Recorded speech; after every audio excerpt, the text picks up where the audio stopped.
last week now, as a matter of fact. So I know it can be a bit overwhelming, but I'm here to tell you there's nothing to worry about. You'll be fine. So let's just focus on getting you through your first week, okay?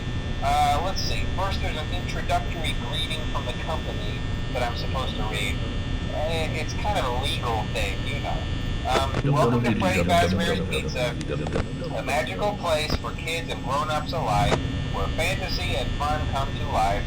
Fazbear Entertainment is not responsible for damage to property or person.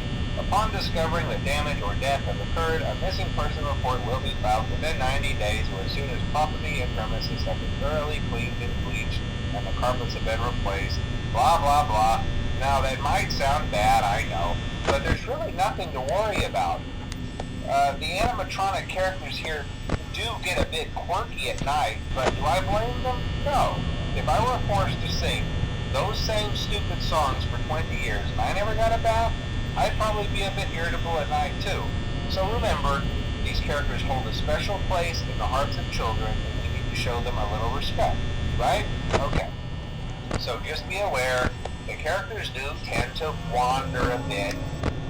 They're left in some kind of free roaming mode at night. Something about their servos locking up if they get turned off for too long. They used to be allowed to walk around during the day too, but then there was the bite of 87. Yeah, it's amazing that the human body can live without the frontal lobe, you know?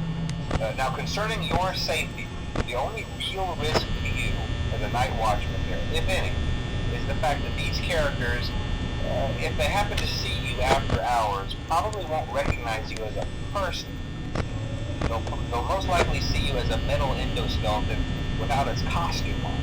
Now, since that's against the rules here at Freddy Fazbear's Pizza, they'll probably try to forcefully stuff you inside a Freddy Fazbear suit. Now, that wouldn't be so bad if the suits themselves weren't filled with crossbeams, wired, and animatronic devices, especially around the facial area. So you can imagine how having your head forcibly pressed inside one of those could cause a bit of discomfort and death. The only parts of you that would likely see the light of day again would be your eyeballs and teeth that pop out the front of the mask. Yeah, they don't tell you these things when you sign up. But hey, First Station of the Breeze. I'll chat with you tomorrow. Check those cameras and remember to close the doors only if absolutely necessary. Gotta conserve power. Alright, good night.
aggressive.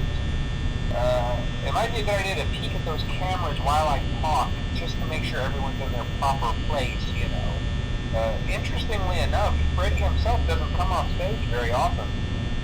I've heard he becomes a lot more active in the dark, though, so hey, I guess that's one more reason not to run out of power, right? I also want to emphasize the importance of using your door lights. There are blind spots in your camera view, and those blind spots have to be right outside your doors. So if you can't find something or someone on your cameras, be sure to check the door light. You might only have a few seconds to react. Not that you would be in any danger, of course. I'm not implying that. Also, check on the curtain in Pirate Cove from time to time. The character in there seems unique in that he becomes more active if the cameras remain off for long periods of time. I guess he doesn't like being watched. I don't know. Anyway, I'm sure you have everything under control. Talk to you soon.